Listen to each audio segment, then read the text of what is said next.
जय श्री राम दोस्तों, आपका स्वागत है ममता हिंदी कहानियां चैनल में। यहाँ पर आपको मिलेंगी दिल को छू जाने वाली प्रेरणादायक कहानियां। अगर आपको हमारी कहानियां पसंद आए तो वीडियो को लाइक करें, चैनल को सब्सक्राइब करें और अपने सुझाव कमेंट में जरूर दें। आपके सहयोग से आपका अपना चैनल ज्यादा से ज्यादा लोगों तक पहुंच पाए। धन्यवाद।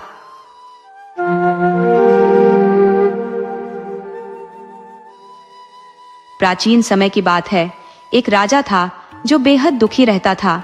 उसकी कई रानियां थीं, परंतु उसके भाग्य में संतान का सुख नहीं था। पहली पत्नी से उसे यह उम्मीद थी कि वह उसे एक संतान देगी, लेकिन ऐसा नहीं हुआ। इसके बाद उसने दूसरी, तीसरी, यहाँ तक कि 7 शादियां की, फिर भी कोई संतान नहीं हुई। राजा अत्यधिक निराश हो गया, क्योंकि उसे चिंता सताने लगी थी कि उसके बाद उसका राज्य कौन संभालेगा, उसका उत्तराधिकारी कौन बनेगा। इस निराशा के समय में उसकी सबसे छोटी रानी, जो बहुत बुद्धिमान और धर्मपरायण थी, अक्सर देवी की पूजा अर्चना किया करती थी। एक दिन उसने राजा से कहा, महाराज, आप व्यर्थ में इतना दुखी ना हो। समय से पहले और भाग्य से अधिक कुछ नहीं मिलता। जब सही समय आएगा हमें संतान भी प्राप्त होगी। आप राजकाज पर ध्यान दें, सब कुछ ईश्वर पर छोड़ दे। लेकिन राजा के मन से यह बात जाती ही नहीं थी।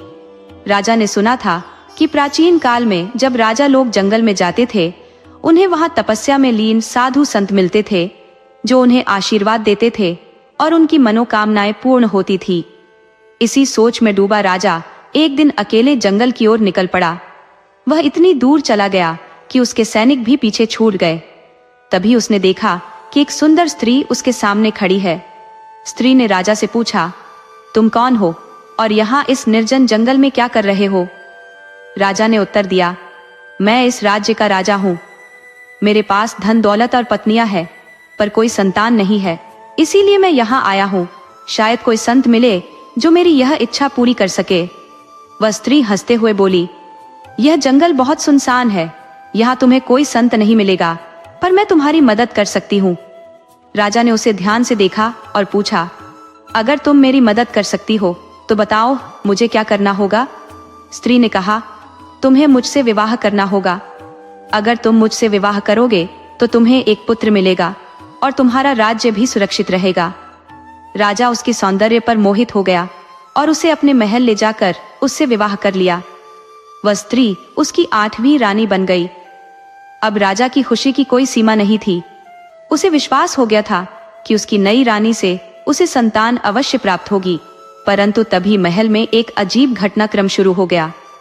अन्य रानियों में से कुछ गर्भवती हो गई, लेकिन यह खुशी भी क्षणिक थी, क्योंकि 8वीं रानी, जिसे राजा जंगल से लाया था, असल में कोई साधारण महिला नहीं थी।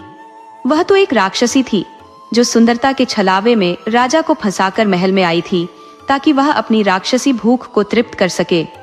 हर रात जब महल के सभी लोग सो जाते, वह चुपके से उठती और अस्तबल में जाकर एक हाथी या 3-4 घोड़े या कुछ भेड़ बकरियां मारकर खा जाती। वह इस भूख को मिटाकर सुबह से पहले अपने कक्ष में लौट आती, मानो कुछ हुआ ही न हो। पहले पहल राजा को यह सब समझ में नहीं आया, क्योंकि सेवक डर के कारण कुछ भी कहने से कतराते थे। वे आपस में चर्चा करते कि इतने सारे जानवर कहाँ जा रहे हैं। धीरे धीरे यह सिलसिला बढ़ता गया और सेवकों ने आखिरकार राजा से जाकर शिकायत की। राजा ने तुरंत खड़ी सुरक्षा का आदेश दिया, लेकिन जब घर के भीतर ही खतरा हो तो बाहरी सुरक्षा किस काम की? ये राक्षसी रानी अपने छल में इतनी कुशल थी कि कोई उसे पकड़ नहीं पाता। हर रात वह इसी तरह जाती और अपनी भूख मिटाकर लौट आती। सेवक भी उसे देखकर कुछ नहीं कहते, सोचते कि रानी महल के भीतर ही किसी काम से घूम रही है। एक दिन राजा बहुत परेशान होकर महल में टहल रहा था। इस अनसुलझी पहेली के बारे में सोच रहा था। तभी उसकी 8वीं रानी उसके पास आई और बोली, महाराज, आप इतने दुखी क्यों हैं? राजा ने उत्तर दिया, रानी, मुझसे कुछ छिपा नहीं है। महल में कोई बड़ी गड़बड़ी चल रही है। जानवर लगातार गायब हो रहे हैं और मैं समझ नहीं पा रहा कि इसके पीछे कौन है। नई रानी ने राजा को दिलासा देते हुए कहा, आप चिंता मत कीजिए, मैं असली चोर को पकड़वा दूंगी। राजा ने कहा, अगर तुम ऐसा कर सको तो मैं तुम्हारी हर बात मानूंगा। रानी ने राजा से वचन लिया और योजना के अनुसार रात को वह फिर उठी। एक भेड़ को मारकर उसका खून मिट्टी के बर्तन में भर लिया। वह चुपके से महल के भीतर गई और दूसरी रानियों के कक्ष में जाकर उस खून को उनके मुंह और कपड़ों पर लगा दिया। इसके बाद वह अपने कक्ष में लौट आई, मानो कुछ हुआ ही ना हो। सुबह होते ही उसने राजा को जगाया और कहा, राजन, मैंने चोर पकड़ लिया है। आपकी अन्य पत्नियां ही जानवरों की हत्याएं कर रही हैं और उन्हें खा रही हैं। राजा को यह बात असंभव लगी, लेकिन रानी ने उसे विश्वास दिलाया और कहा, अगर आप मुझ पर भरोसा नहीं करते तो खुद जाकर देख ले। राजा ने तुरंत रानियों के कक्ष का दौरा किया और वहां देखा कि सचमुच उनके मुंह और कपड़ों पर खून के निशान थे। ये देखकर राजा आग बबूला हो गया। बिना किसी और जांच पड़ताल के उसने कठोर आदेश जारी कर दिया कि उन सभी रानियों की आंखें निकाल ली जाएं और उन्हें सूखे तालाब में फेंक दिया जाए। राजा का हुक्म था, उसे तो मानना ही था, लेकिन रानियां बहुत गिड़गिड़ाईं और रो रो कर कहने लगी, राजा साहब, हमारे साथ यह अन्याय मत कीजिए। हमने कुछ भी गलत नहीं किया है। आपकी छोटी रानी आपको बहका रही है। मगर राजा ने उनकी एक न सुनी। वह क्रोधित होकर बोला, इनकी आंखें निकाल लो और सूखे कुएं में डाल दो। बेचारी रानियां सूखे कुएं में तड़पने लगी, क्योंकि वहां कुछ भी खाने पीने को नहीं था। नगरवासी जो भी बचे खुचे खाने के टुकड़े होते कुएं में फेंक देते और वे मजबूरी में वही खा लेती। एक दिन जब कई दिनों तक उन्हें कुछ भी खाने को नहीं मिला तो भूख से वे बेहद कमजोर हो गई। इसी दौरान बड़ी रानी ने एक बच्चे को जन्म दिया। बच्चे के जन्म के बाद रानियां बोली, अगर हमने जल्दी कुछ नहीं खाया तो भूख से मर जाएंगे। तब बड़ी रानी ने अपने बच्चे को सौंपते हुए कहा, मेरे बच्चे को खा लो ताकि तुम सभी जीवित रह सको। धीरे धीरे एक एक करके दूसरी रानियों ने भी अपने बच्चों को जन्म दिया और वे भी भूख से मजबूर होकर अपने बच्चों को खाने लगी। छठे दिन छठी रानी ने भी एक बच्चे को जन्म दिया और वह बच्चा भी खा लिया गया। सातवीं रानी, जो बहुत भक्तिभाव वाली थी, उसने अपने हिस्से के बच्चों के टुकड़ों को कभी नहीं खाया। वह उन्हें संभाल कर रख देती थी। जब उसका बच्चा जन्म लेने वाला था तो उसने अन्य रानियों से प्रार्थना की, कृपया मेरे बच्चे को न खाएं। इसके बदले मैं अपने हिस्से के टुकड़े तुम सबको दे दूंगी जो मैंने अब तक बचा कर रखे हैं। रानियों ने उसकी बात मानी और इस तरह उसका बच्चा बच गया। धीरे धीरे वह बच्चा बड़ा होने लगा और एक सुंदर राजकुमार जैसा दिखने लगा। समय के साथ वह 6 साल का हो गया। सातों रानियों ने सोचा, इस बच्चे को बाहर की दुनिया दिखाई जाए ताकि वह हमारे लिए कुछ काम कर सके और हम भूख से न मरे। लेकिन कुआं बहुत गहरा था और दीवारें भी सीधी खड़ी थी। अंत में उन्होंने एक उपाय सोचा। वे एक दूसरे के कंधों पर चढ़ गई और सबसे ऊपर सातवीं रानी थी, जिसने बच्चे को अपने कंधे पर बैठाकर कुएं के बाहर छोड़ दिया। बच्चा बाहर निकला और पहली बार दुनिया देखकर बहुत खुश हुआ। कुएं से बाहर निकलते ही बच्चा महल की ओर भागा। महल के रसोई घर में पहुंचकर उसने रसोइयों से खाना मांगा। रसोइयों ने उसे पेट भर खाना खिलाया। फिर बचा हुआ खाना लेकर वह उस कुएं की ओर चला गया और अपनी माँ और अन्य रानियों को वह खाना खिलाया। अब वह रोज महल से बचा हुआ खाना लाता और अपनी सातों माताओं को खिलाता। राजकुमार धीरे धीरे और बड़ा होने लगा। एक दिन जब वह रसोई में पहुंचा तो रसोई ने कहा, आज मेरी माँ का देहांत हो गया है, मुझे अंतिम संस्कार के लिए जाना होगा, तुम मेरा काम संभाल लेना। राजकुमार ने हामी भरी और कहा, मैं पूरी कोशिश करूंगा कि राजा के लिए अच्छा खाना बना सकूं। रसोइये ने उसे सारा काम सौंप दिया और चला गया। उस दिन राजकुमार ने खाना बनाया और जब राजा ने वह खाना खाया तो वह बेहद स्वादिष्ट निकला। खाना बखूबी पकाया गया था। उसमें एक मनमोहक सुगंध थी और इसे सलीके से परोसा भी गया था। जब शाम को रसोइया वापस आया तो राजा ने उसे बुलाकर उसकी बेहद प्रशंसा की और कहा कि आज का भोजन अद्वितीय था और उसने आग्रह किया कि भविष्य में भी ऐसा ही स्वादिष्ट खाना तैयार करे। यह सुनकर रसोइये ने ईमानदारी से स्वीकार किया कि यह स्वादिष्ट व्यंजन उसने नहीं बल्कि मेल में आए उस युवा ने बनाया था। उसने आगे कहा कि उस दिन उसकी माँ का देहांत हो गया था और वह अपनी जिम्मेदारी उस लड़के को सौंपकर घर चला गया था।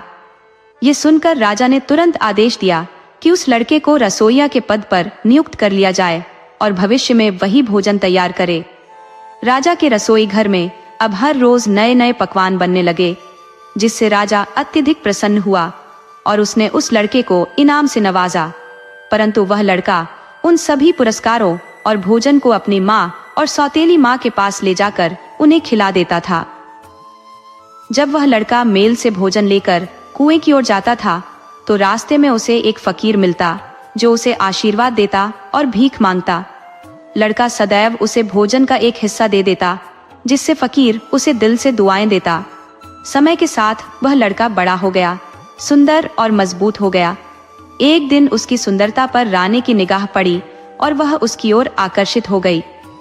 उसने लड़के से उसके आगमन के बारे में पूछा, परंतु लड़के को रानी के बारे में कोई जानकारी नहीं थी, न ही उस पर कोई संदेह हुआ। लड़के ने अपनी माँ और सौतेली माँ के बारे में विस्तार से बताया। ये सुनकर रानी का मन विचलित हो गया और उसने लड़के को मारने की योजना बना ली। एक दिन रानी ने बीमारी का बहाना बनाया और हकीम को बहुत सारा धन देकर अपनी तरफ कर लिया। लालची हकीम ने रिश्वत लेकर रानी के कहे अनुसार काम करने का वचन दिया।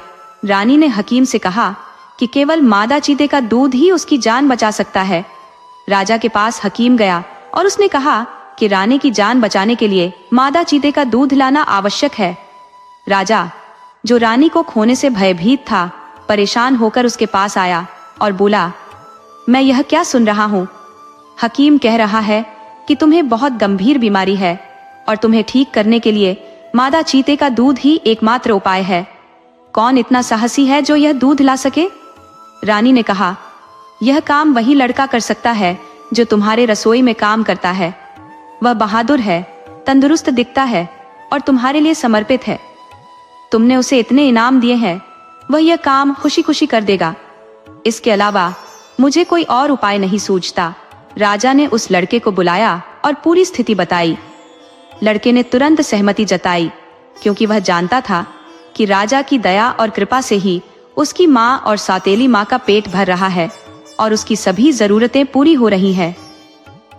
अगले दिन वह लड़का इस खतरनाक यात्रा के लिए तैयार हो गया।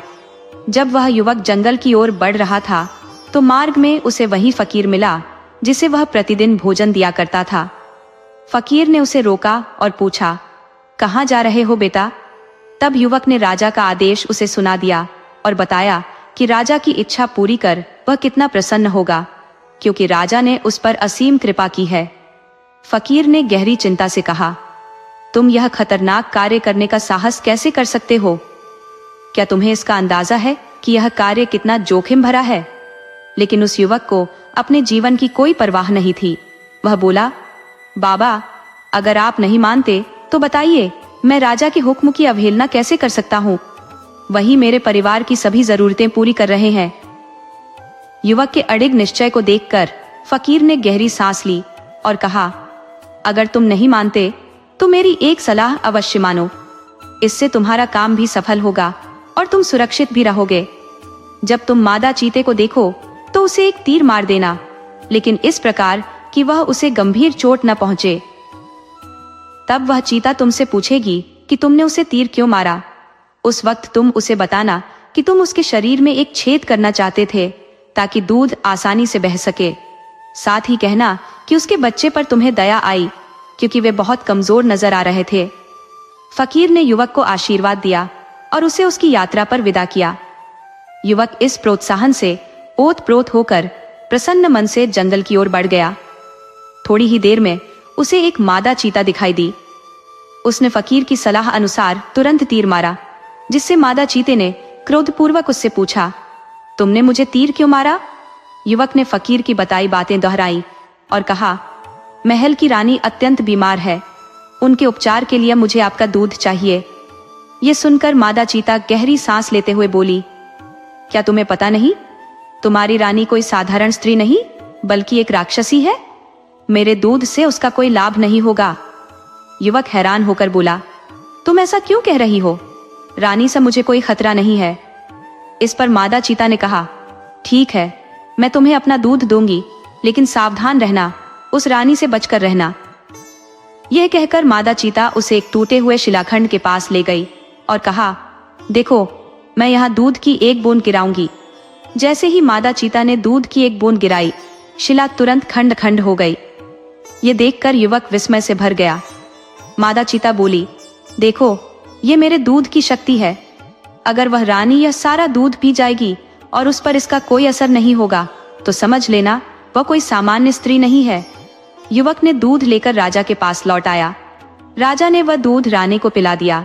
रानी सारा दूध पी गई और तुरंत कहने लगी कि अब वह स्वस्थ है।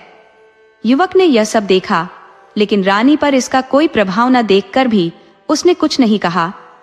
राजा की प्रसन्नता देखकर वह स्वयं भी संतुष्ट हो गया। राजा ने उसे बहुत बड़ा इनाम दिया और उसकी पदोन्नति कर दी। लेकिन रानी का असली उद्देश्य अभी भी उस युवक की जान लेना ही था।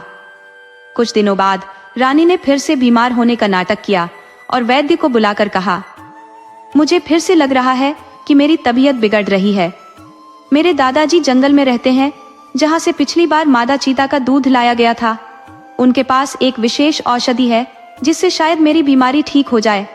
अगर आप वह दवा मंगवा सकते हैं तो कृपया उन्हें भेज दे। राजा यह सुनकर प्रसन्न हुआ और बोला, मैं उसी लड़के को भेजूंगा जो पिछली बार मादा चीता का दूध लेकर आया था। वह साहसी है और इस कार्य को पूरा कर सकता है। राजा ने तुरंत उस युवक को बुलाकर आदेश दिया कि वह जंगल जाकर दादाजी से दवा लेकर आए। युवक अपने सफर पर निकला और रास्ते में फिर से फकीर से सामना हुआ। फकीर ने पूछा, कहाँ जा रहे हो बेटे? लड़के ने फिर से पूरी कहानी सुना दी। फकीर ने चिंतित होकर कहा, तुम फिर से उसी खतरनाक जंगल में जा रहे हो? यह काम तुम्हारे लिए बेहद जोखिम भरा है। वह राक्षस तुम्हें जिंदा निगल जाएगा। लेकिन लड़के ने फकीर की बात न मानी और दृढ़ता से कहा, मैं राजा का आदेश नहीं टाल सकता। फकीर ने हार मानते हुए कहा, ठीक है, लेकिन मेरी एक बात जरूर सुनो। जब तुम उस राक्षस से मिलो तो उसे नाना जी कहकर संबोधित करना। वह तुमसे अपनी पीठ खुजलाने के लिए कहेगा तो उसकी पीठ जोर जोर से खुजलाना। लड़के ने सहमति में सिर हिलाया और अपनी यात्रा जारी रखी। जंगल बहुत घना और भयावह था, लेकिन आखिरकार उसे दूर से राक्षस का घर दिखाई दिया। वह सावधानी से आगे बढ़ा और जैसे ही राक्षस सामने आया, लड़के ने जोर से पुकारा, नाना जी, नाना जी, मैं आपकी बेटी का बेटा हूँ। मुझे आपके पास इसलिए भेजा गया है क्योंकि आपकी बेटी बहुत बीमार है और आपकी औषधि के बिना वह ठीक नहीं हो सकती। कृपया मुझे वह दवा दे दें। राक्षस ने उसे ध्यान से देखा और कहा, ठीक है, मैं तुम्हें दवा दे दूंगा, लेकिन पहले मेरी पीठ खुजला दो, बहुत खुजली हो रही है। ये कहते हुए राक्षस ने चालाकी दिखाई, क्योंकि उसकी पीठ में कोई खुजली नहीं थी। वह यह परखना चाहता था कि लड़का सचमुच उसकी बेटी का बेटा है या नहीं। फकीर की बात याद करते हुए लड़के ने राक्षस की पीठ जोर जोर से खुजलानी शुरू की। जब उसने अपने नाखूनों से राक्षस की पीठ में गहरा निशान बना दिया, तभी राक्षस ने चिल्लाकर कहा, बस ठीक है, अब रुक जाओ। राक्षस ने अपनी चाल में असफल होते हुए अंततः उसे दवा दी और वापस भेज दिया। महल पहुंचकर लड़के ने दवा राजा को सौंपी। राजा ने दवा को रानी तक पहुंचाया और रानी ने दावा किया कि वह अब पहले से बेहतर महसूस कर रही है। राजा उस युवक की काबिलियत देखकर अत्यंत प्रसन्न हुआ और उसे बड़ा इनाम दिया, लेकिन रानी अंदर ही अंदर घबराई हुई थी। उसे समझ नहीं आ रहा था कि वह लड़का आखिर हर बार कैसे बचकर लौट आता है। रानी ने धीरे धीरे अपने मन में फिर से एक नई साजिश रची। उसने योजना बनाई कि इस बार वह लड़के को रास्ते से हटा देगी, लेकिन इस बार बहुत सोच समझकर, ताकि राजा को इसका जरा भी अंदेशा न हो। आखिरकार रानी ने सोचा कि अब भगवान ही अगर चाहेगा तो मुझे इस रोग से मुक्ति मिलेगी। उसने राजा से कहा, एक आखिरी प्रयास किया जाए, उस युवक को फिर से जंगल भेजा जाए जहां मेरी बूढ़ी दादी रहती है। उनके पास एक जादुई औषधि है जिससे मुझे जीवन भर के लिए यह रोग नहीं सताएगा और मैं पूर्ण रूप से स्वस्थ हो जाऊंगी। राजा पहले से ही उस युवक से बहुत खुश था, क्योंकि उसने पहले भी कठिन कार्य सफलतापूर्वक पूरे किए थे। लेकिन राजा को समझ नहीं आ रहा था कि रानी बार बार उसी लड़के को क्यों भेज रही है। वह सोचने लगा कि रानी आखिर चाहती क्या है। लड़का तो पहले ही कई खतरों से बचकर आ गया था, मादा चीता का दूध लाया और अब यह नई चुनौती। राजा ने युवक को बुलाकर रानी की बात बताई और उसे जंगल में दादी से दवाई और एक विशेष कंघी लाने का आदेश दिया। लड़का तैयार हो गया, लेकिन उसके सफर पर निकलते ही फिर वही फकीर रास्ते में मिला। फकीर ने उससे पूछा, अब कहाँ का इरादा है बेटा? लड़के ने उसे फिर से पूरा हाल बताया और कहा कि वह रानी की दी हुई चिट्ठी लेकर उसकी दादी के पास जा रहा है। फकीर ने चिट्ठी ली और पढ़कर गंभीर स्वर में कहा, क्या तुम सचमुच मौत के मुंह में जाने का इरादा रखते हो? ये चिट्ठी तो तुम्हारी मौत का फरमान है। इसमें लिखा है कि तुम रानी के सबसे बड़े दुश्मन हो और तुम्हें खत्म करना जरूरी है। कंघी तो बस एक बहाना है। ये सुनकर लड़के के रोंगटे खड़े हो गए। वह भीतर ही भीतर कांपने लगा, लेकिन उसने राजा के आदेश को पूरा करने का संकल्प लिया। वह चिट्ठी फाड़ने की तैयारी में था कि फकीर ने दूसरी चिट्ठी लिख कर दी, जिसमें लिखा था, ये लड़का मेरा अपना है, इसका ख्याल रखना और इसे प्यार से संभालना। फकीर की बात सुनकर लड़के को थोड़ी राहत मिली और वह हिम्मत जुटाकर फिर से जंगल की ओर बढ़ चला। जब वह राक्षसी के घर पहुंचा तो उसने साहस बटोरकर उसे नानी कहकर पुकारा और चिट्ठी उसके हाथ में दे दी। राक्षसी ने चिट्ठी पढ़ते ही लड़के को गले लगाया और उसके राजा और उसकी बेटी के हालचाल पूछे। उसने लड़के की खूब आवभगत की, उसे आराम से रखा और विदाई के वक्त उसे कुछ अनोखे उपहार दिए। इनमें से एक था एक जादुई साबुन की शीशी, जिसकी एक बूंद गिरते ही बड़ा पहाड़ खड़ा हो जाता था। दूसरी थी सुइयों की एक सीसी, जिनमें से अगर एक भी सुई जमीन पर गिरे तो विशाल पर्वत खड़े हो जाते। और आखिरी था पानी की एक बोतल, जिसके पानी की एक बूंद गिरने से समुद्र बन जाता। राक्षसी ने लड़के को इन चीजों का महत्व भी समझाया ताकि वह इन्हें सही वक्त पर उपयोग कर सके। बुढ़िया ने एक शक्तिशाली मुर्गा, एक चरखा, एक कबूतर, एक चिड़िया और एक दुर्लभ औषधि लड़के को सौंपते हुए कहा, यह मुर्गा 7 आत्माओं का वाहक है। यह 7 आत्माएं तुम्हारे मामा से जुड़ी है। जब तक यह मुर्गा जीवित रहेगा तुम्हारे मामा की जीवन डोर भी सुरक्षित रहेगी। लेकिन ध्यान रखना, अगर इस मुर्गे को कुछ हुआ तो तुम्हारे मामा की जान पर भी बन आएगी। इसी तरह कबूतर में तुम्हारे नाना की आत्मा बंद है और चिड़िया में तुम्हारी माँ की। जब तक यह पक्षी सही सलामत रहेंगे तुम्हारे नाना और माँ भी कुशल रहेंगे। बुढ़िया ने औषधि का महत्व समझाते हुए कहा, यह दवा इतनी अद्वितीय है कि इसकी मदद से एक अंधा भी दृष्टि प्राप्त कर सकता है। लड़के को यह सुनकर अत्यधिक प्रसन्नता हुई और उसने बुढ़िया का आभार व्यक्त किया। फिर वह विश्राम करने चला गया। सुबह हुई और जब बुढ़िया नदी की ओर जाने लगी तो लड़के ने वह सब किया जिसका उसे निर्देश दिया गया था। उसने 7 मुर्गों को, कबूतर को और चरखे को नष्ट कर दिया। जैसे ही उसने यह किया, बुढ़िया, उसका पति और उसके 7 बेटे तुरंत मृत्यु को प्राप्त हो गए।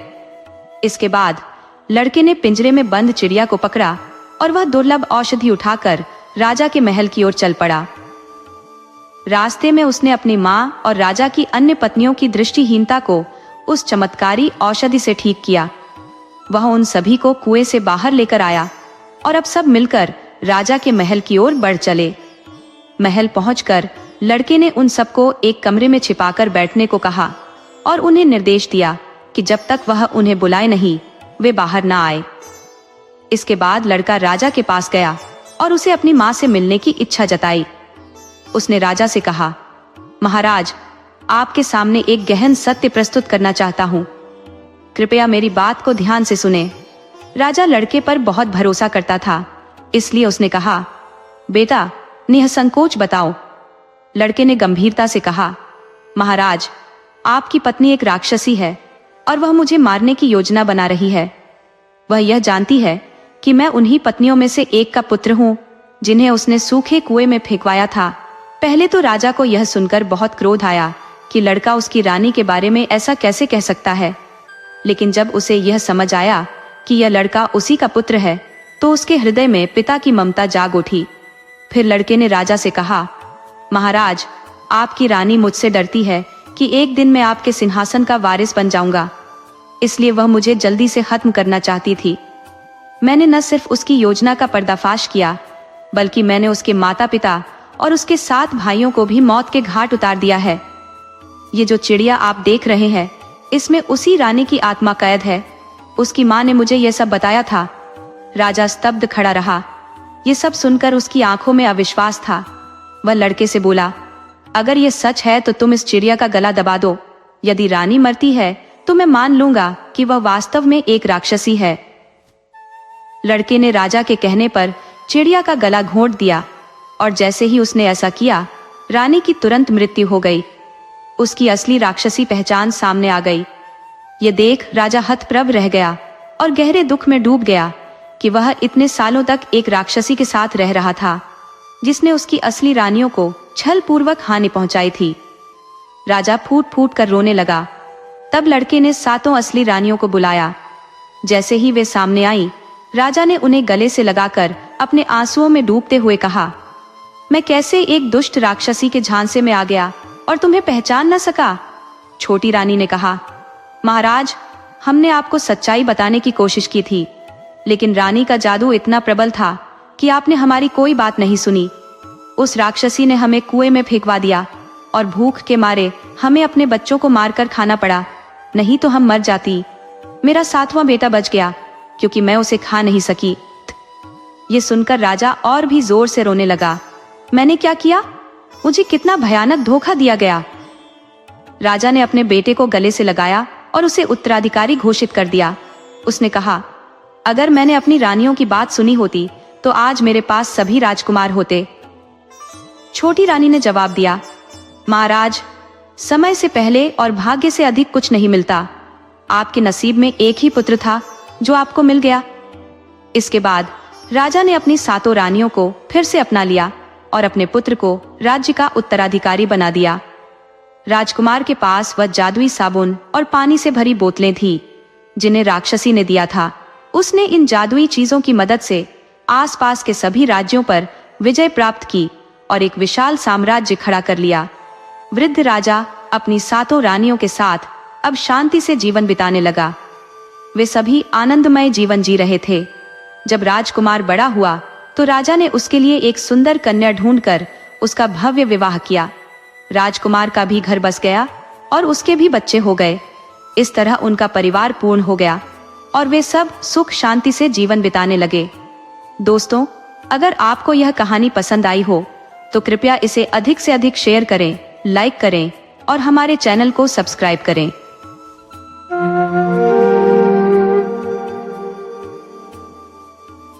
राजा विक्रमादित्य एक दिन अपने राज्य से बहुत दूर शिकार करने के लिए निकल पड़े। उनके साथ उनके कुछ मंत्री और सहयोगी भी थे। वे जंगल में बहुत अंदर तक चले गए, लेकिन दिन भर की मेहनत के बाद भी उन्हें शिकार नहीं मिला। वे थक गए और शाम होने वाली थी। अंधेरा गिरने से पहले उन्होंने अपने मंत्रियों से कहा कि देखो, आसपास कोई गांव है तो वहां रुकने का इंतजाम करो ताकि रात बिताकर सुबह राज्य लौट सके। मंत्रीगण गांव की तलाश में लग गए और थोड़ी दूर चलने के बाद उन्हें एक छोटा सा गांव दिखाई दिया। गांव देखकर सभी ने राहत की सांस ली। गांव पहुंचने पर अंधेरा हो चुका था और गांव वालों ने इतने सारे सशस्त्र लोगों को देखकर भयभीत हो गए। जब उन्हें पता चला कि ये राजा विक्रमादित्य है तो गांव में प्रसन्नता फैल गई। राजा विक्रमादित्य की प्रसिद्धि चारों ओर फैली हुई थी और देवताओं तक उनकी पहुंच थी। गांव का मुखिया दौड़कर राजा के स्वागत के लिए आया।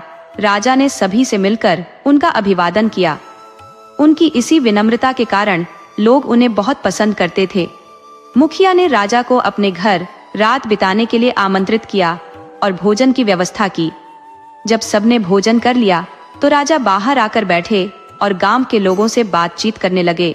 उसी समय एक ब्राह्मण ने राजा से अनुमति मांगी कि वह अपने घर जा सके, क्योंकि उसकी पत्नी को बच्चा होने वाला था और उसे उसकी जरूरत पड़ सकती थी। राजा विक्रमादित्य ने ब्राह्मण को अनुमति देते हुए कहा कि मैं भी तुम्हारे साथ चलूंगा ताकि तुम्हारी मदद कर सकूं। ब्राह्मण राजा की जिद जानता था, इसलिए उसने हाथ जोड़कर राजा का साथ स्वीकार किया। राजा विक्रमादित्य और ब्राह्मण उसके घर पहुंचे। तब तक ब्राह्मण की पत्नी ने पुत्र को जन्म दे दिया था। ब्राह्मण की खुशी का कोई ठिकाना नहीं रहा और उसने राजा के चरणों में झुककर धन्यवाद दिया। राजा विक्रमादित्य ने ब्राह्मण से कहा कि यह सब तुम्हारे शुभ कर्मों का फल है। राजा ने रात ब्राह्मण के घर बिताने का निर्णय लिया और देखा कि विधि ने उस नवजात के भाग्य में क्या लिखा है। राजा विक्रमादित्य ने अपनी चारपाई द्वार के पास डाल ली और ब्राह्मण भी वहीं सो गया। राजा विक्रमादित्य रात भर जागते रहे और विधि के विधान का इंतजार करते रहे, यह जानने के लिए कि उस बच्चे के भाग्य में क्या लिखा है। सुबह के 6 बजे देवी प्रकट हुई और नवजात के भाग्य का लेखन करने लगी। भाग्य लिखने के उपरांत जब वह लौटने लगी, राजा विक्रमादित्य ने उन्हें रोका। उन्होंने विनम्रता से पूछा, माता देवी, कृपया बताएं, आपने इस शिशु के भाग्य में क्या लिखा है? देवी ने कहा, यह बताना संभव नहीं है। नियति का लेखन केवल मुझ तक सीमित है और इसे जानने की आवश्यकता किसी को नहीं होती। राजा विक्रमादित्य ने आग्रह किया, आपको बताना ही होगा कि आपने इस शिशु के भाग्य में क्या लिखा है। विक्रमादित्य की जिद के समक्ष देवी ने हथियार डालते हुए कहा, मैं नियमों के विपरीत जाते हुए एक बात बता सकती हूँ। यदि आपको स्वीकार है तो बताती हूँ, अन्यथा मुझे जाने दे। विक्रमादित्य ने सहमति दी और पूछा, माता देवी, इस शिशु की आयु कितनी होगी? देवी ने उत्तर दिया, इस बच्चे की मृत्यु उसके विवाह के दिन एक शेर के द्वारा होगी। विक्रमादित्य ने देवी को प्रणाम किया और वह अंतर्ध्यान हो गई। सुबह होने पर विक्रमादित्य ने ब्राह्मण को बुलाकर कहा, जिस दिन इस बच्चे का विवाह हो मुझे अवश्य निमंत्रण भेजना। ब्राह्मण ने वचन दिया, महाराज, इस विवाह का पहला निमंत्रण आपको ही भेजूंगा। इसके बाद विक्रमादित्य अपने सैनिकों और मंत्रियों के साथ राज्य लौट आए। इस घटना को बीते हुए 12 वर्ष हो गए। एक दिन विक्रमादित्य अपने दरबार में लोगों की फरियाद सुन रहे थे कि एक सैनिक एक पत्र लेकर आया। राजा ने मंत्री को पत्र पढ़ने के लिए कहा। पत्र में लिखा था कि ब्राह्मण के पुत्र का विवाह है और राजा को आमंत्रित किया गया है। विक्रमादित्य को 12 वर्ष पुरानी घटना स्मरण हो आई। उन्होंने तुरंत सेनापति को आदेश दिया कि उन्हें ब्राह्मण के पुत्र के विवाह में सम्मिलित होना है और तैयारियां आरंभ करें। अगले दिन ब्राह्मण के निवास की ओर प्रस्थान करने का समय आया। राजा विक्रमादित्य संध्या समय वहां पहुंचे। ब्राह्मण ने पूरे आदर सत्कार से उनका स्वागत किया। राजा ने सेनापति को एकांत में बुलाकर आदेश दिया कि ब्राह्मण के घर के चारों ओर पहरा लगाया जाए ताकि कोई पक्षी भी अंदर प्रवेश न कर सके। इस बात का विशेष ध्यान रखा जाए कि किसी को भी हमारे इस कार्य का कारण न पता चले। सेनापति ने पूछा, महाराज, क्या मैं जान सकता हूं कि कौन सी समस्या आने वाली है? राजा ने उत्तर दिया, थोड़ा धैर्य रखो, मैं शीघ्र ही तुम्हें सब बताऊंगा। सेनापति अपने कार्य में जुट गया। विवाह की तैयारी के समय तक कोई दुर्घटना नहीं घटी थी।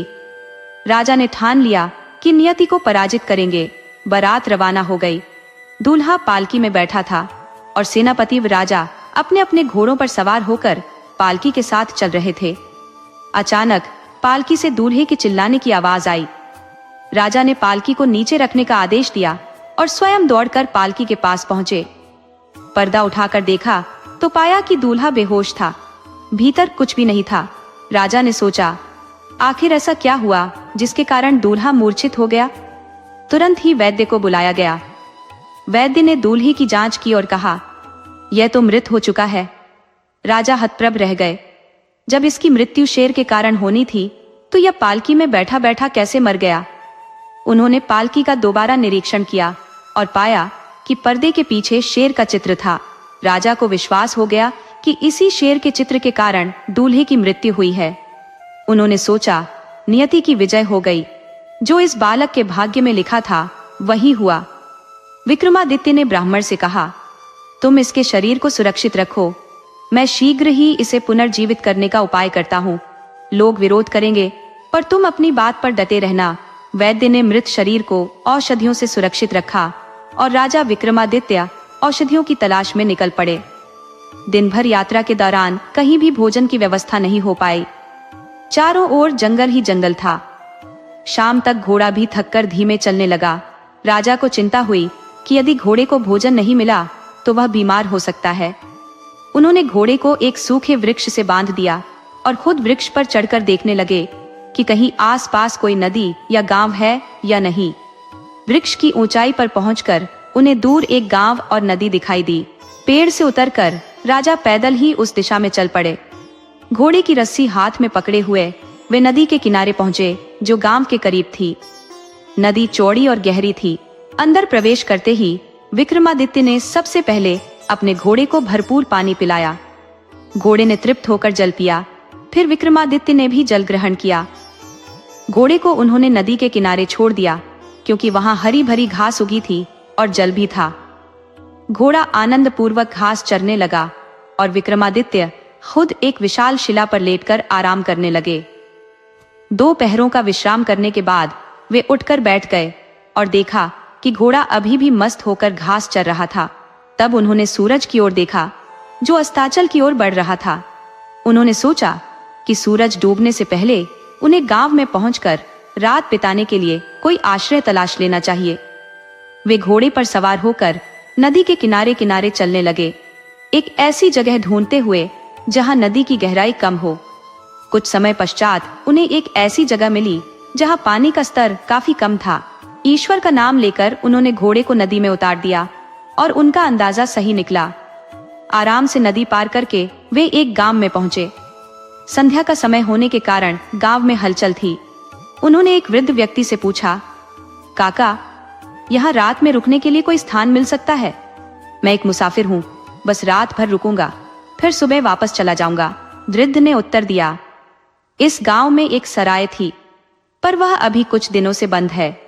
विक्रमादित्य ने कहा, काका, आप कोई ऐसी जगह बता दीजिए जहां मैं रात भर रुक सकूं।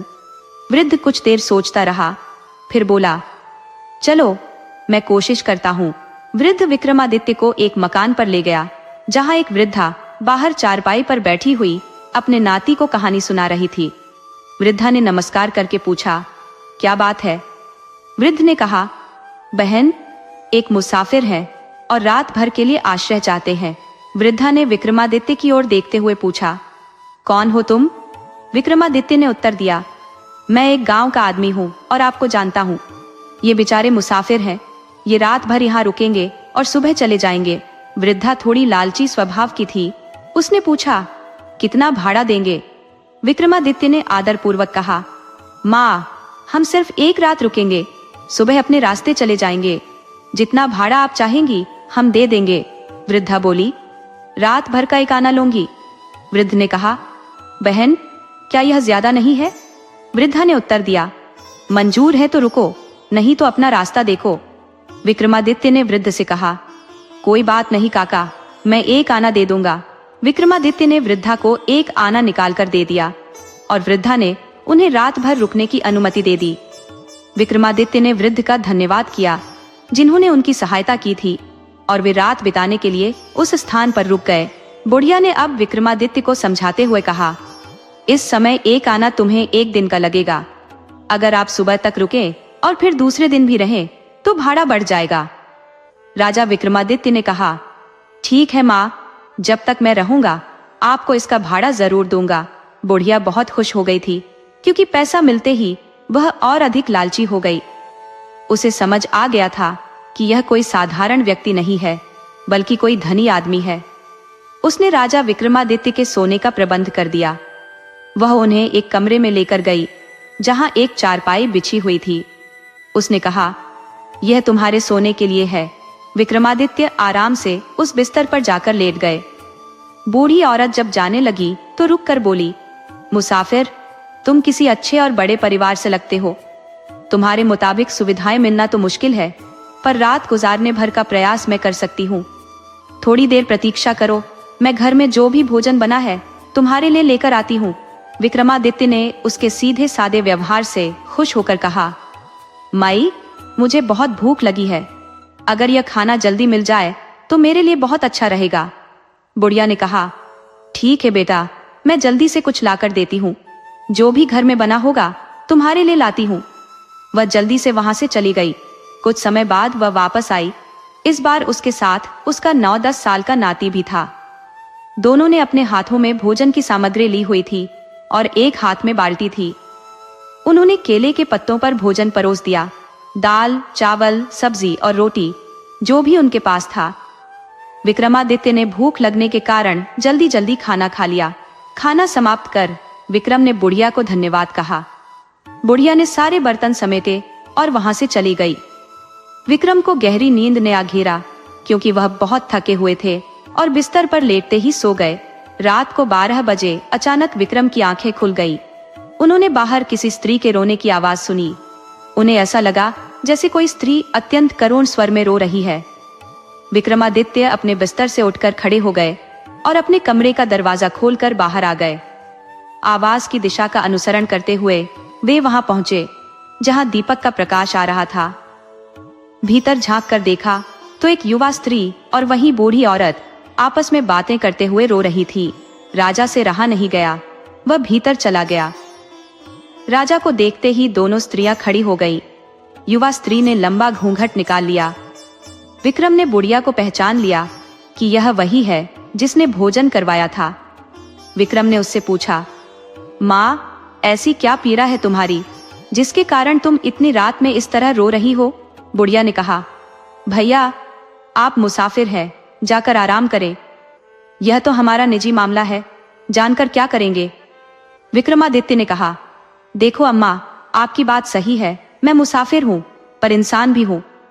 मैं आपके दुख को समझ सकता हूँ, इसलिए अनुरोध करता हूँ कि मुझे अपनी तकलीफ बताएं। हो सकता है मैं आपकी समस्या का कोई समाधान कर सकूं। अब बुढ़िया ने कुछ सोचा और फिर बड़े प्यार से बोली, ऐसा है बेटा, हमारे पास रखी चारपाई पर जो वहां पड़ी है उस पर बैठ जाओ। जितनी उम्र तुम्हारी है उतनी ही उम्र का हमारा भी एक बेटा है जो स्वर्ण नगरी में धन कमाने गया था। आज पूरे 2 बरस हो गए हैं, वह लौट कर नहीं आया। हम दोनों उसे याद करके दुखी होते हैं और रोते हैं। विक्रमादित्य को उनकी तकलीफ बहुत बड़ी लगी। उन्होंने कहा, माँ, तू चिंता मत कर, मैं कल यहाँ से उसी देश को जा रहा हूँ। वहां पहुंचकर मैं तुम्हारे बेटे को जरूर तलाश करके वापस भेज दूंगा। जैसे ही वह मुझे मिलेगा मैं उसे तुम्हारा हाल बताऊंगा। बुढ़िया ने विक्रम को बहुत आशीर्वाद दिए और कहा, बेटा, तुम हजारों साल जियो, तुम जुग जुग जियो। विक्रम भाव विभोर हो उठे। सुबह जब विक्रम रवाना होने लगे तो बूढ़ी औरत ने जबरदस्ती राह के लिए भोजन बांध कर दे दिया ताकि रास्ते में भूख लगे तो कुछ खा सके। विक्रम ने उसके इस प्रेम से प्रभावित होकर बुढ़िया के पैर छू लिए। बुढ़िया ने उसे आत्मीयता से गले लगा लिया और बहुत सारे आशीर्वाद दिए। उसके बाद विक्रमादित्य वहां से रवाना हो गए। आगे बढ़ते बढ़ते दोपहर तक वे एक ऐसे राज्य में पहुंच गए जिसका राजा बहुत दानी था। वहां लोगों से पता चला कि राजा रोज 1 मन सोना गरीबों को दान करता था। उसके दान की चर्चा चारों ओर फैली हुई थी।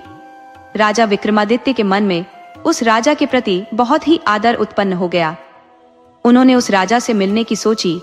तभी उन्हें उस बुढ़िया की याद आई जो अपने बेटे के वियोग में तड़प रही थी। विक्रम बोले, पहले मैं उस बुढ़िया माँ की समस्या का समाधान करूंगा, उसके बेटे की तलाश करूंगा, उसके बाद ही राजा से मिलूंगा। पूछते पूछते वे उस बुढ़िया के बेटे के पास पहुंच गए। उन्होंने बताया कि उसके परिवार के सदस्य बहुत दुखी हैं और वे चाहते हैं कि वह एक बार जाकर उनसे मिल ले ताकि उनके मन को शांति मिल सके। विक्रमादित्य की बात सुनकर वह बहुत दुखी होकर बोला, मित्र, जाने को तो काफी दिनों से सोच रहा था, पर यह राजा मुझे जाने नहीं देता है। कहता है कि पहले अपने जैसा कोई ईमानदार व्यक्ति जो विश्वास पात्र हो ढूंढ कर आओ, फिर जाओ। अब तुम ही बताओ कि मैं ऐसा व्यक्ति कहां से ढूंढ कर लाऊं? तभी विक्रमादित्य ने कहा, मैं तुम्हारी जगह राजा की देखभाल करूंगा और तुम चले जाओ। उसे विक्रमादित्य की बात सही लगी और बोला, चलो ठीक है, मैं आपको राजा से मिलवा देता हूँ। वह विक्रमादित्य को लेकर राजा के पास पहुंचा।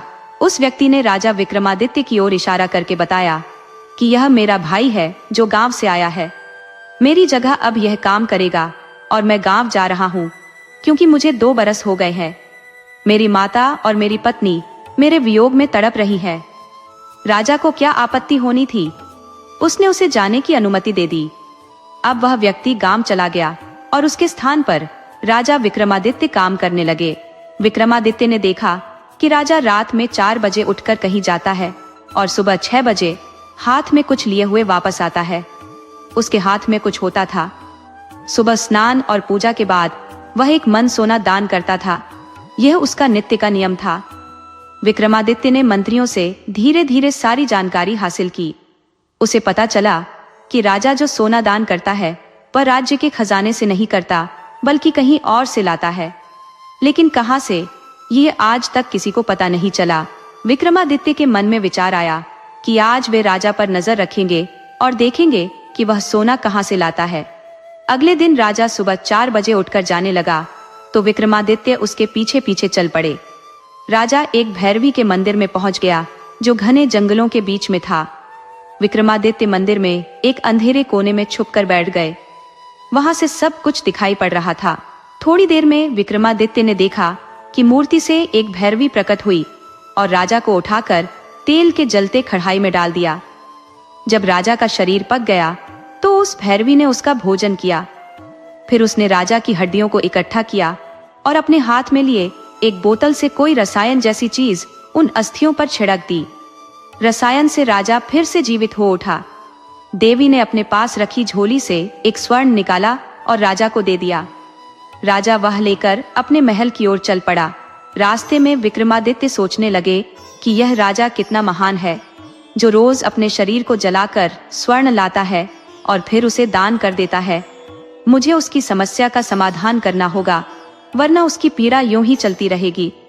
अगले दिन राजा विक्रमादित्य ने राजा के भोजन में नशीली औषधि मिला दी ताकि राजा गहरी नींद सो जाए और सुबह उठ न पाए। जब अगले दिन सुबह 4 बजे हुए तो राजा नशे के प्रभाव के कारण उठ नहीं पाया। विक्रमादित्य ने राजा का भेष धारण किया और खुद चल पड़े। मंदिर के पास पहुंचकर विक्रमादित्य ने अपने शरीर पर तरह तरह के मसाले लगा लिए थे। जब भैरवी ने उन्हें पकाकर खाया तो मसाले के कारण उसे बहुत ज्यादा स्वाद आया।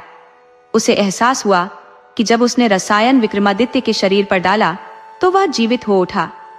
भैरवी बोली, हे राजन, आज तेरे शरीर का मांस मुझे बहुत अधिक पसंद आया, इसलिए मैं तुझ पर बहुत प्रसन्न हूँ। तुझे जो मांगना है मांग ले। विक्रमादित्य बोले, हे भैरवी, मैं चाहता हूँ कि तुम मुझे वह अमृत वाला पात्र दो जिससे तुम रोज राजा को जीवित करती हो, और वह स्वर्ण वाली अक्षय झोली भी प्रदान कर दो। भैरवी ने कहा, वह तो मैं तुझे दूंगी, लेकिन तू और भी कुछ चाहता है तो वह भी मांग ले। तब विक्रमादित्य ने कहा, तुम यह मंदिर छोड़कर कहीं और चली जाओ। अब देवी क्या करती, उसने वचन दे दिया था, इसलिए मानना जरूरी था। वह मंदिर छोड़कर चली गई। सुबह राजा की आंख खुली तो वह घबरा उठा। वह सोचने लगा, मैं कैसे सोता रह गया, अब अपने नियमित धर्म का पालन कैसे करूंगा। तुरंत मंदिर की ओर दौड़ गया, पर वहां देवी नहीं थी। वह बेचैन होकर वापस लौटा। तभी विक्रमादित्य उसके पास आए और बोले, राजन, आप कुछ ज्यादा चिंतित लग रहे हैं, क्या बात है। राजा ने कहा, तुम क्या करोगे, राजाओं की चिंता का समाधान राजा ही कर सकता है। विक्रमादित्य बोले, अगर आप मुझे बताओगे तो मैं प्रयास करूंगा कि आपकी समस्या का निवारण हो जाए। राजा ने कहा, क्या तू राजा विक्रमादित्य है जो मेरी परेशानी दूर करेगा। विक्रमादित्य ने उत्तर दिया, हाँ, मैं ही विक्रमादित्य हूँ। विक्रमादित्य की बात सुनकर राजा आश्चर्य से उनकी ओर देखने लगा। फिर उसने पूछा, क्या आप सचमुच में राजा विक्रमादित्य हैं? विक्रमादित्य ने कहा, हाँ, मैं विक्रमादित्य हूँ। विक्रमादित्य ने सारी आपबीती राजा को सुना दी। राजा उनके पैरों में गिर पड़ा और बोला, राजन, आपने मेरा सेवक बनकर मेरी सेवा की, मैं पाप का भागी बन गया। विक्रमादित्य ने राजा को उठाकर सीने से लगाया और बोले, कोई बात नहीं, आप दुखी ना हो। यह लो अक्षय थैली जो मैं भैरवी से प्राप्त करके लाया हूँ। अब आपको रोज रोज अपनी बलि नहीं देनी पड़ेगी। विक्रमादित्य ने उसे अक्षय थैली देकर वापस लौटने की राह पकड़ी। चलते चलते वे वहां पहुंच गए जहां ब्राह्मण के पुत्र का शव रखा था। उन्होंने जो अमृत अपने साथ लाए थे उसकी कुछ बूंदें उस बच्चे पर डाल दी। ब्राह्मण का पुत्र, जिसकी उम्र 12 बरस थी और जो शादी करने जा रहा था, पुनः जीवित हो गया। यह देखकर सब लोग विक्रमादित्य की जय जयकार करने लगे। ब्राह्मण पुत्र की शादी धूमधाम से हो गई और जब वे घर वापस आए सब मंगलाचार हो गए। तब विक्रमादित्य ने ब्राह्मण से विदा मांगी। ब्राह्मण बहुत खुश था। उसने राजा के चरणों में निपटकर कहा, आपने नियति को बदल दिया। अगर आप नहीं होते तो मेरा बेटा आज इस दुनिया में नहीं होता। ये कहकर ब्राह्मण को विक्रमादित्य ने अपने गले से लगा लिया और फिर वहां से विदा मांगी और अपने राज्य को लौट आए। दोस्तों, अगर आपको हमारी कहानी पसंद आई हो तो कृपया ज्यादा से ज्यादा शेयर करें, लाइक करें और सब्सक्राइब करें।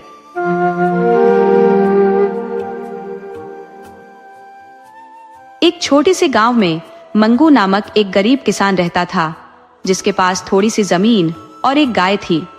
उसकी जमीन से उसे पेट भरने जितना अनाज तो नहीं मिलता था और उसकी गाय भी जरूरत भर का दूध ही देती थी। मंगू की पत्नी एक भोली भाली, दयालु और धार्मिक स्त्री थी। उनके बच्चे भी अपने माँ बाप की तरह सरल और सीधे सादे थे। हालांकि मंगू अपनी स्थिति में संतुष्ट रहने की कोशिश करता था, फिर भी आर्थिक तंगी के कारण कभी कभी उसे दूसरों से मदद मांगने की नौबत आ जाती थी। एक दिन मंगू अपने खेत में हल चला रहा था, तभी अचानक उसने देखा कि उसका हल एक सांप पर जा लगा है। सांप घायल होकर फुर्ती से भागा और एक पेड़ के नीचे बने बिल में घुस गया। मंगू यह देखकर घबरा गया। उसने सोचा कि शायद उसके हल की वजह से ही सांप को चोट लगी है। वह बैठकर पश्चाताप करने लगा कि अनजाने में ही सही उसने एक बेजुबान प्राणी को चोट पहुंचा दी। वह सोचने लगा, बेचारा सांप कैसे खाएगा, कहीं भूख प्यास से तड़प कर न मर जाए। वह जब घर लौटा तो बहुत उदास था। उसकी पत्नी ने उसकी उदासी का कारण पूछा तो मंगू ने सारी बात बताई। पत्नी ने उसे सांत्वना देते हुए कहा, कोई बात नहीं, जो हुआ वह अनजाने में हुआ है। अगर गलती से कोई चोट लगी है तो हम उसका प्रायश्चित भी कर सकते हैं। मंगू ने पूछा, लेकिन प्रायश्चित कैसे करेंगे? उसकी पत्नी ने सुझाव दिया, सांप घायल है, इसलिए वह शिकार नहीं कर पाएगा। हम उसे रोज एक कटोरा दूध उसके बिल के पास रखाएंगे। जब वह ठीक हो जाएगा तब वह फिर से खुद खाना ढूंढ लेगा। मंगू अपनी पत्नी की बात सुनकर खुश हुआ और अगले दिन सुबह एक कटोरा दूध लेकर सांप के बिल के पास रखाया। फिर वह अपने खेत में काम करने चला गया। शाम को जब वह दूध का कटोरा लेने पहुंचा तो उसने देखा कि कटोरा खाली था। किसान के दिल को बड़ी राहत महसूस हुई। उसने सोचा, कहीं ये दूध कोई और तो नहीं पी गया? अगर सांप ने पिया है तो ठीक है, वरना मुझे बड़ी निराशा होगी, क्योंकि बेचारा सांप बहुत घायल है। न जाने वह ठीक हुआ है या नहीं, चल फिर भी सकता है या नहीं। ये विचार उसके मन में उमड़ते रहे। अगले दिन जब किसान फिर से दूध लेकर सांप के बिल के पास पहुंचा तो उसने कटोरा रख दिया और पास ही एक पेड़ के पीछे छिप गया। वह देखना चाहता था कि दूध सांप पीता है या कोई और। कुछ देर बाद सांप बिल से बाहर आया। उसने कटोरे में दूध देखा और चुपचाप सारा दूध पी गया। फिर वापस अपने बिल में चला गया। किसान के दिल को असीम शांति मिली। उसे लगा कि उसकी गलती का प्रायश्चित हो रहा है। अब किसान हर रोज यही करता। कुछ दिन बीत गए। एक दिन जब किसान दोपहर में दूध का कटोरा लेने पहुंचा तो वह चौंक गया। कटोरे में एक स्वर्ण मुद्रा, सोने का सिक्का रखी थी। उसने इधर उधर देखा लेकिन वहां कोई नहीं था। किसान वह स्वर्ण मुद्रा लेकर घर गया और अपनी पत्नी को सारी बात बताई। पत्नी ने कहा, स्वामी, ये तो नाग देवता का आशीर्वाद है, इसे स्वीकार कर लीजिए। इसके बाद किसान रोज दूध रखता और बदले में उसे एक स्वर्ण मुद्रा मिलती। कुछ ही समय में उसकी गरीबी दूर हो गई। उसने अपनी जमीन बढ़ा ली, दुकान खोल ली और कई जानवर भी खरीद लिए। उसकी बदली हुई स्थिति से गांव के लोग हैरान थे। कोई समझ नहीं पा रहा था कि एक गरीब किसान की किस्मत अचानक कैसे बदल गई। एक दिन किसान की ससुराल में शादी थी और सबको निमंत्रण मिला था। किसान ने अपनी पत्नी से कहा, तुम और बच्चे शादी में चले जाओ, मैं यहाँ का काम संभाल लूंगा। नाग देवता को दूध पिलाने की जिम्मेदारी भी तो हमारी है। पत्नी ने कहा, स्वामी, चिंता मत करो, मैंने अपनी पड़ोसन से बात कर ली है, वह 2-3 दिन के लिए सारा काम देख लेगी। किसान ने पत्नी की बात मान ली और पड़ोसी को सब समझाकर घर से चला गया। पड़ोसी का नाम दयाराम था। किसान द्वारा बताए अनुसार दयाराम और उसकी पत्नी ने किसान के घर के काम संभाल लिए। सुबह सुबह दयाराम दूध का कटोरा लेकर उस पेड़ के नीचे पहुंचा जहां सांप का बिल था और वहां कटोरा रखकर वह घर लौट आया। शाम को जब वह कटोरा लेने गया तो उसकी आंखें आश्चर्य से फैल गईं। कटोरे में एक स्वर्ण मुद्रा रखी थी। दयाराम तुरंत समझ गया कि किसान की बदलती किस्मत का राज क्या है। लालच उसके मन में घर कर गया। उसने घर आकर अपनी पत्नी को यह बात बताई। दोनों ने मिलकर यह ठान लिया कि वे यह देखेंगे कि ये स्वर्ण मुद्रा आखिर आती कहां से है। अगले दिन सुबह सुबह दोनों सांप के बिल के पास गए, वहां दूध रखा और छिपकर देखने लगे। सांप थोड़ी देर में अपने बिल से बाहर निकला और उसने कटोरे का दूध पी लिया। कुछ समय बाद सांप फिर से बिल के अंदर चला गया और वापसी में एक स्वर्ण मुद्रा, सोने का सिक्का, कटोरे में डालकर फिर से अपने बिल में चला गया। ये देखकर दयाराम के मन में लालच का जर भर गया। उसने अपनी पत्नी से कहा, किसान कुछ ही दिनों में वापस आ जाएगा, फिर यह सोने की मुद्रा हमें नहीं मिलेगी। क्यों ना हम अभी इस बिल को खोदकर सारी स्वर्ण मुद्राएं निकाल लें। दोनों इस योजना पर सहमत हो गए। दयाराम अपने घर गया और फावड़ा और कुदाल लेकर लौट आया। रात के अंधेरे में पति पत्नी ने मिलकर बिल खोदना शुरू किया। उन्होंने पास में एक दीपक जलाकर रख लिया। कुछ ही देर में जब खोदाई तेज हुई तो सांप बिल से बाहर आ गया और बहुत गुस्से में था। वह सीधे दयाराम पर झपटा, लेकिन उसकी पत्नी ने फुर्ती से सांप के सिर पर डंडा मारने की कोशिश की, मगर सांप अपनी तेजी से बच गया। सांप की फुंकार सुनते ही उसके साथ ही नाग और नागिन, जो पास की झाड़ियों में छिपे हुए थे, बाहर निकल आए। उन्होंने मिलकर दयाराम को डस लिया। मिनटों में ही दयाराम की हालत बिगड़ गई और उसके मुंह से झाग निकलने लगा। उसकी पत्नी यह सब देखकर डर गई और तेजी से गांव की ओर भागी। उसने गांव वालों को बुलाया, लेकिन जब तक मदद पहुंची, दयाराम की मृत्यु हो चुकी थी। दयाराम की पत्नी अब मंगू किसान को दोष देने लगी। वह चीख चीख कर कहने लगी, मंगू किसान की वजह से ही मेरे पति की जान गई है। उसी की भलाई का यह नतीजा निकला है कि हमारा घर उजड़ गया। उसने जानबूझकर हमें धोखा दिया। हमें तो पता ही नहीं था कि उस बिल में सांप रहता है। मंगू ने हमें सिर्फ यह कहा था कि कटोरे में दूध रख दिया करो। उसकी चालाकी ने मेरे पति की जान ले ली। गांव के लोग भी मंगू किसान को बुरा भला कहने लगे। लोग आसपास के सपेरों को बुलाकर लाए, लेकिन कोई भी दयाराम को बचा नहीं सका। उसी समय मंगू किसान शादी से लौटकर आया। गांव में भीड़ देखकर उसने पूछा, क्या हुआ? गांव वाले उस पर और उसकी पत्नी पर चिल्लाने लगे। दयाराम को मरा देखकर मंगू और उसकी पत्नी को बहुत बड़ा झटका लगा। वे कभी सोच भी नहीं सकते थे कि उनकी भलाई का ऐसा अंजाम होगा। मंगू को अपनी गलती पर गहरा पछतावा हुआ। उसने एक दूध से भरा कटोरा, धूप, दीप और फूल लेकर नाग देवता के बिल के पास जाकर प्रार्थना शुरू की। हे नाग देवता, मुझ पर लगे इस कलंक को दूर कीजिए। आप तो जानते हैं कि यह गलती अनजाने में हुई थी। हम दोनों अपनी गलती मानते हैं और उसका प्रायश्चित करने के लिए तैयार हैं। जो भी आप कहेंगे हम वैसा ही करेंगे, पर हमारे सिर से यह कलंक हटा लीजिए।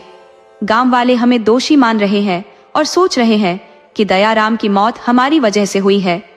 हम इस कलंक के साथ नहीं जी सकते। मंगू और उसकी पत्नी दोनों बहुत सीधे सादे लोग थे। वे किसी तरह की चालाकी से दूर थे, लेकिन दयाराम की पत्नी बहुत चालाक और कपटी थी। फिर भी मंगू किसान लगातार नाग देवता से क्षमा मांगता रहा।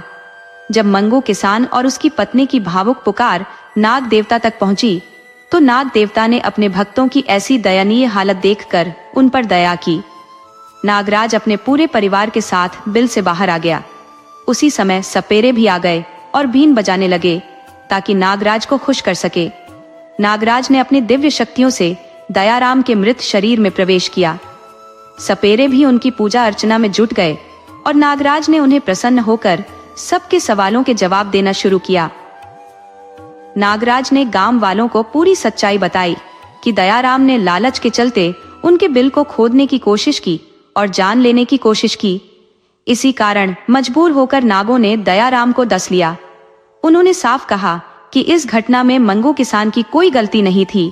सारा दोष तो दयाराम और उसकी पत्नी का था, जिन्होंने अपने लालच में आकर यह अनर्थ किया। मंगू किसान हाथ जोड़कर नागराज के सामने घुटनों के बल बैठ गया और विनती करने लगा, हे नागराज, मैं आपसे क्षमा चाहता हूँ। इन लोगों की गलती के लिए माफी मांगता हूँ। कृपा करके इन्हें जीवन दान दे। अगर आप इन्हें माफ करेंगे तो मैं आपके सम्मान में एक मंदिर बनवाऊंगा और सारी उम्र आपकी पूजा अर्चना करूंगा। गांव वाले, जो अब सच्चाई जान चुके थे, मंगू की बातों का समर्थन करने लगे और दयाराम की जान की भीख मांगने लगे। सबकी प्रार्थना से नागराज का गुस्सा शांत हो गया। उन्होंने अपनी शक्तियों से दयाराम के शरीर से जहर खींच लिया और देखते ही देखते दयाराम फिर से जीवित हो गया। जब दयाराम ने सामने नागराज और उनके परिवार को देखा तो वह शर्म से गड़ गया। उसकी पत्नी भी लज्जित हो गई, यह सोचते हुए कि वह कैसे मंगू किसान पर झूठा इल्जाम लगा रही थी। दयाराम और उसकी पत्नी ने सबके सामने नागराज से माफी मांगी। नागराज ने मंगू किसान के आग्रह पर उन्हें माफ कर दिया। दयाराम की पत्नी ने नागराज से वचन लिया कि अब से वह और उसका पति उस मंदिर की देखभाल और साफ सफाई की जिम्मेदारी लेंगे ताकि वे अपनी गलतियों का प्रायश्चित कर सके। गांव के लोग खुशी से नाग देवता के जयकारे लगाने लगे। नागराज ने गांव को आशीर्वाद देकर विदा ली। फिर गांव वालों और मंगू किसान ने मिलकर गांव में नागराज का एक भव्य मंदिर बनवाया। मंदिर बनने के बाद रोज लोग वहां पूजा करने आने लगे। हर साल नाग पंचमी के दिन वहां विशाल मेला लगने लगा और उस गांव की खुशहाली चारों ओर फैल गई। लोग दूर दूर से नाग देवता का आशीर्वाद लेने के लिए आने लगे। नाग देवता की कृपा से मंगू किसान की सारी मनोकामनाएं पूरी हो गई और उनका जीवन बदल गया।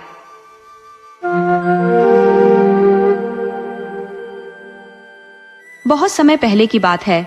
एक राजा का उल्लेख आता है। उस राज्य का अधिपति और उसकी धर्मपरायण रानी, जो परम धार्मिक और साधु संतों की नित्य श्रद्धा और सेवा में लगी रहती थी। उनके द्वार से कोई भी याचक खाली हाथ लौटने का साहस नहीं करता था। उनके राज्य में हर प्रकार की सुख सुविधाएं उपलब्ध थी और वह दूर दूर तक अपनी समृद्धि और वैभव के लिए विख्यात था। परंतु राजा और रानी के जीवन में एक ही दुख व्याप्त था। वे संतानहीन थे। एक बार रानी गंगा स्नान के लिए जा रही थी। रास्ते में उसने एक किसान को देखा जो उसे देखकर तुरंत पीछे हटने लगा। यह देख रानी को असहनीय पीड़ा हुई। उसने किसान से पूछा, तुम मुझे देखकर क्यों लौट रहे हो? किसान भयभीत होकर बोला, महारानी साहिबा, मुझे क्षमा करें, कृपया मुझे कोई दंड न दे। रानी ने संयमित होकर कहा, सत्य बोलो, तुम्हें कोई दंड नहीं दिया जाएगा। किसान ने डरते हुए कहा, महारानी, आप निसंतान है और आज मैं अपने खेत में बीज बोने जा रहा था। यदि मैं बांझ स्त्री का मुख देखकर बीज बोता तो मेरी फसल नष्ट हो जाती। यह मान्यता है कि बांझ स्त्री का चेहरा देखना अशुभ होता है। रानी ने कुछ नहीं कहा, परंतु वह भीतर से अत्यंत दुखी हो गई। आंसुओं से भरी आंखों के साथ वह महल लौट आई। राजा ने जब रानी की व्यथा देखी तो पूछा, क्या हुआ? जिसने तुम्हारे साथ ऐसा व्यवहार किया है, मैं उसे अवश्य दंड दूंगा। परंतु रानी ने कहा, सत्य को कैसे झुठलाया जा सकता है? मैं संतानहीन हूँ और लोग मुझे अपशकुनी मानते हैं। उनके कार्य विफल हो जाते हैं। मेरा क्या दोष है कि मैं संतान को जन्म नहीं दे सकी, फिर भी मुझे लोगों की घृणा सहनी पड़ती है। राजा ने आहत होकर कहा, तुम मुझे उसका नाम बताओ जिसने तुम्हारा अपमान किया है। लेकिन रानी ने कुछ नहीं कहा। एक दिन राजा और रानी वन की ओर भ्रमण पर निकल गए। वहां उनकी भेंट एक सिद्ध साधु से हुई। राजा और रानी ने साधु को प्रणाम किया और पूरी श्रद्धा से उनका स्वागत किया। साधु प्रसन्न हुए और बोले, राजन, तुम्हारे मुख पर उदासी क्यों है? राजा ने कहा, मेरा राज्य हर प्रकार से समृद्ध है, परंतु हमारे जीवन में संतान न होने का दुख गहराई तक बैठा हुआ है। साधु ने उनकी समस्या सुनी और एक समाधान दिया। उन्होंने कहा, यदि आप महायज्ञ कराएंगे तो आपको संतान की प्राप्ति अवश्य होगी। राजा और रानी ने साधु की बात को हृदय से स्वीकार किया। वे महायज्ञ की विधि जानकर अपने महल लौट आए और संतान प्राप्ति के लिए यज्ञ की तैयारी में जुट गए। राजा और रानी ने विधिवत महायज्ञ का आयोजन किया। कुछ ही समय उपरांत रानी ने गर्भ धारण किया। यह शुभ समाचार सुनते ही राजा और समस्त प्रजा हर्ष और उल्लास से झूम उठे। पूरे राज्य में आनंद का माहौल बन गया। राजा ने पिता बनने की प्रसन्नता में समस्त नगरवासियों को विशाल भोज का निमंत्रण दिया। समय अपनी गति से बढ़ता गया और वह दिन भी आया जब रानी ने एक अत्यंत सुंदर और गुणी राजकुमारी को जन्म दिया। राजकुमारी के जन्म पर ढोल नगाड़े गूंजने लगे और पूरे राज्य में जय जयकार होने लगी। राजकुमारी धीरे धीरे बड़ी हुई और उसकी सौंदर्य, शालीनता और संस्कारों ने राजा और रानी के हृदय को असीम सुख दिया। वह अपनी माँ के कार्यों में सहयोग करती और माता पिता के प्रति आदर भाव दिखाती। राजा और रानी अपनी संतान को पाकर अत्यंत प्रसन्न थे। परंतु जैसा कि जीवन में सुख दुख का चक्र चलता है, उनके जीवन में भी एक नई चुनौती आ गई। राजकुमारी अचानक गंभीर रूप से बीमार पड़ गई। उसकी बीमारी ने राजा और रानी को गहन चिंता में डाल दिया। उन्होंने हर संभव वैद्य और औषधि का सहारा लिया, परंतु कोई भी उपचार प्रभावी नहीं हुआ। राजकुमारी की स्थिति दिनों दिन बिगड़ती जा रही थी। राजा को यह भय सताने लगा कि कहीं वे पुनः संतानहीन न हो जाए। इस चिंता ने राजा और रानी को अत्यधिक व्याकुल कर दिया। उसी दौरान एक दिन दूरस्थ क्षेत्र से एक विचित्र व्यक्तित्व वाला वैद्य आया। उसका पहनावा साधारण और अस्त व्यस्त था। महल के सैनिकों ने उसे भीतर जाने से रोक दिया। उस वैद्य ने राजा से मिलने की प्रबल गुहार लगाई और कहा, मैं आपकी राजकुमारी को पूर्णतः स्वस्थ कर सकता हूँ।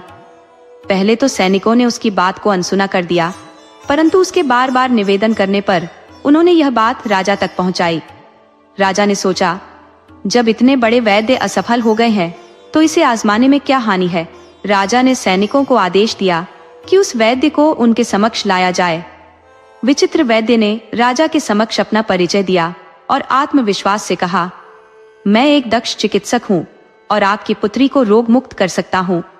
राजा उसकी बात सुनकर थोड़ा आश्वस्त हुआ, परंतु उसके साधारण पहनावे और अनगढ़ व्यक्तित्व ने संशय उत्पन्न कर दिया।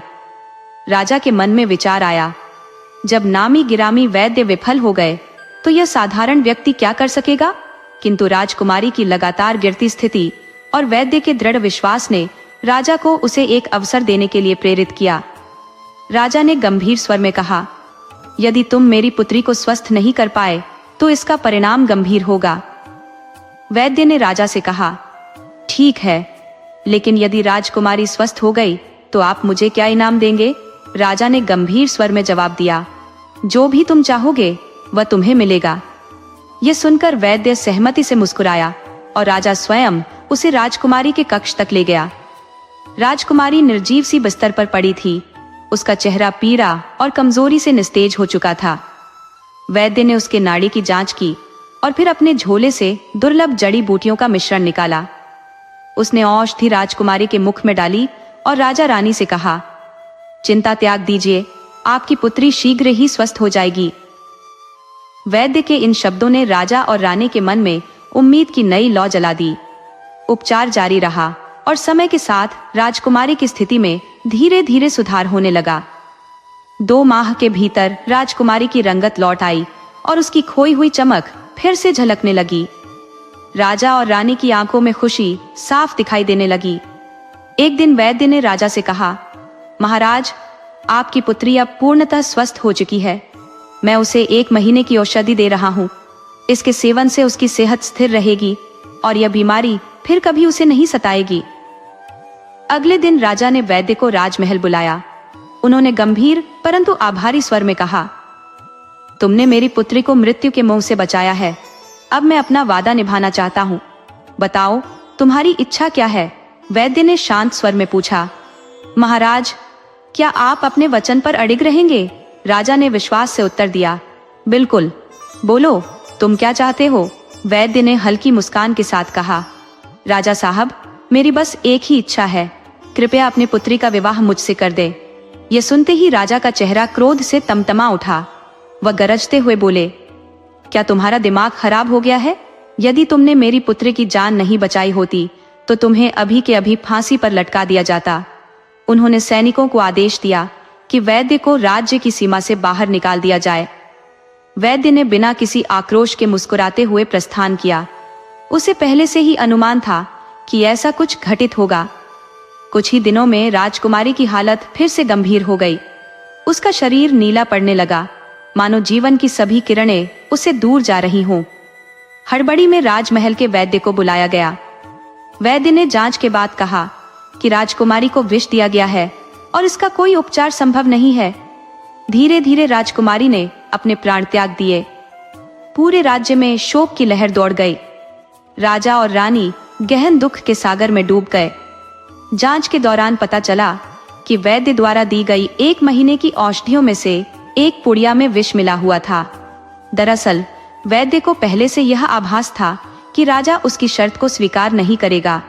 इसी कारण उसने बदले की भावना से एक पुड़िया में विष मिलाया था। उसकी योजना यह थी कि यदि राजा विवाह के लिए सहमत हो जाता तो वह विषयुक्त पुड़िया को अलग कर देता, परंतु यदि राजा सहमति नहीं देता तो इसका अंजाम राजकुमारी को भुगतना पड़ेगा। वैद्य की साजिश सफल हो गई क्योंकि राजा ने अपना वचन नहीं निभाया और वैद्य ने अपनी कुटिल योजना को अंजाम दे दिया। ये त्रासदी अपनी छाप छोड़ गई। हे ईश्वर, जैसा वैद्य ने किया वैसा किसी को न सहना पड़े। वैद्य का धर्म प्राणों की रक्षा करना होता है, परंतु यहाँ वह अपनी मर्यादा से गिर गया। इसी प्रकार राजा ने भी अपने अहंकार में सही निर्णय नहीं लिया। वह अपनी पुत्री का विवाह एक साधारण व्यक्ति से करने को तैयार नहीं था, जबकि वैद्य ने अपने महत्वाकांक्षा के लिए अपने धर्म को ताक पर रख दिया। यही इस कथा का कटु परिणाम था।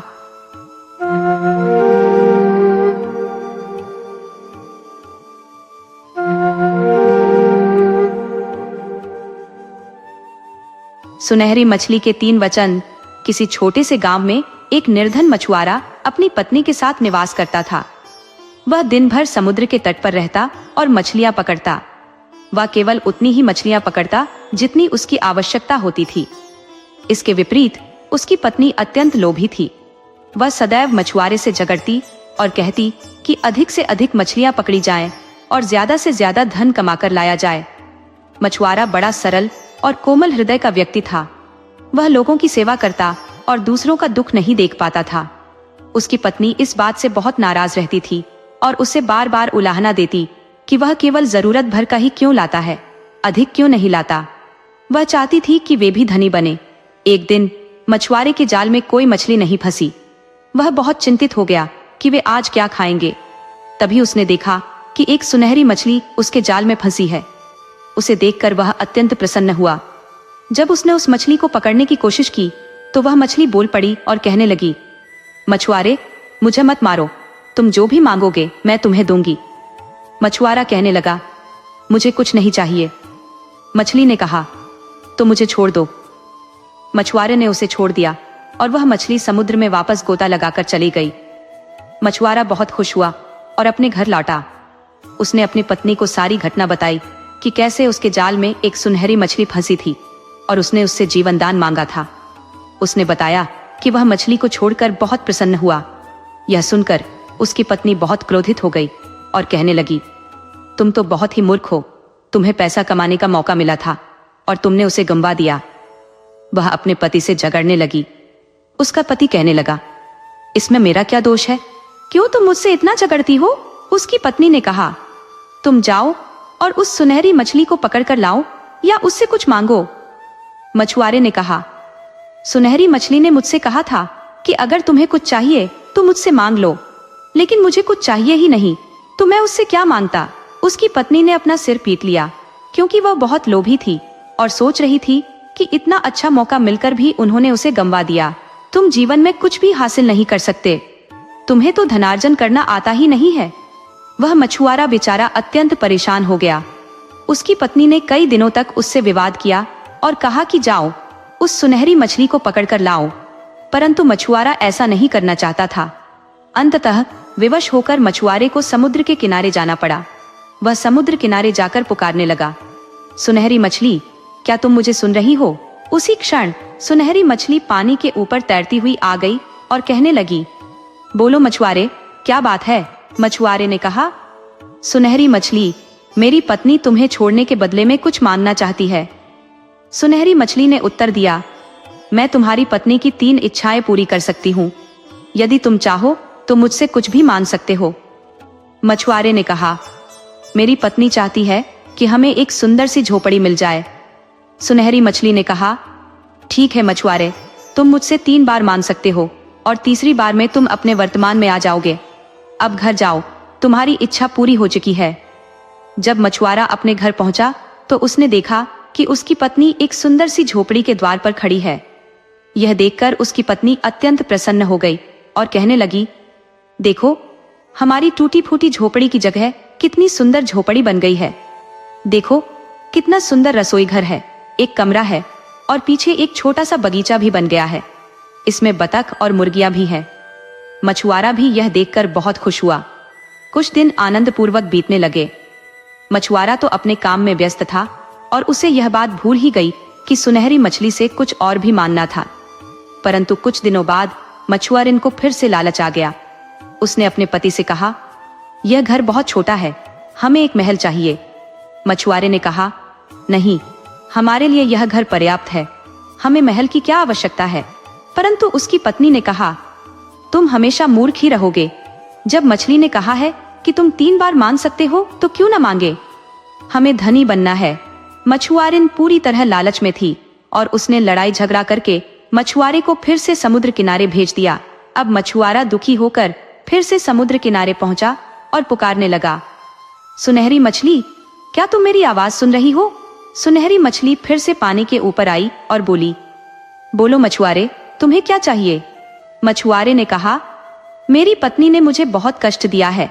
उसने कहा कि तुम्हारे जीवन को बचाने के बदले में हमें इस झोपड़ी को महल में बदलवा दो। सुनहरी मछली ने कहा, ठीक है, जाओ, तुम्हें महल मिलेगा। मछुआरा घर की ओर चल दिया।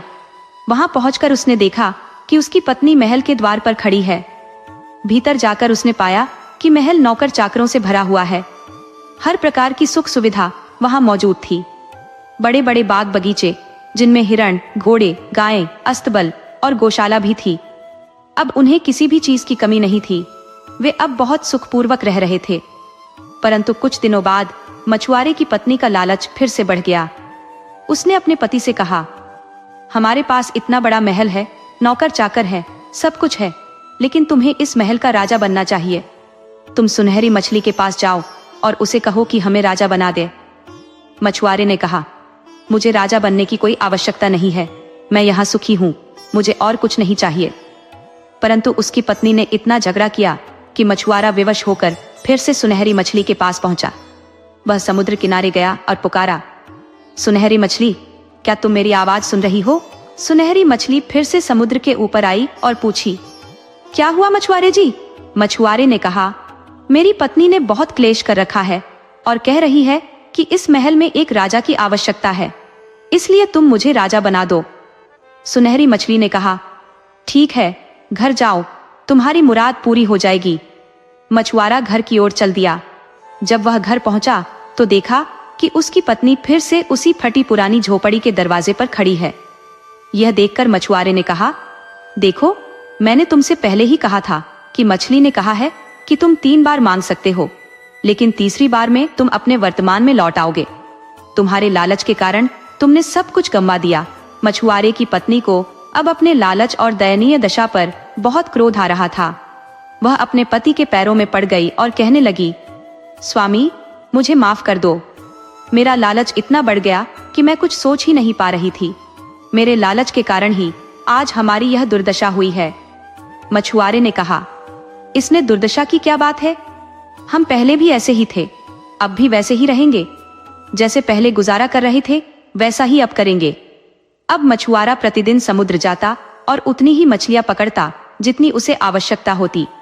वह जरूरत से ज्यादा मछलियां नहीं पकड़ता था। इतने में ही उसका गुजारा हो जाता था। उसकी पत्नी अब उसे बिल्कुल भी परेशान नहीं करती थी और न ही कहती थी कि तुम ज्यादा मछलियां लाओ। उसने अपने लालच में सब कुछ गंवा दिया था।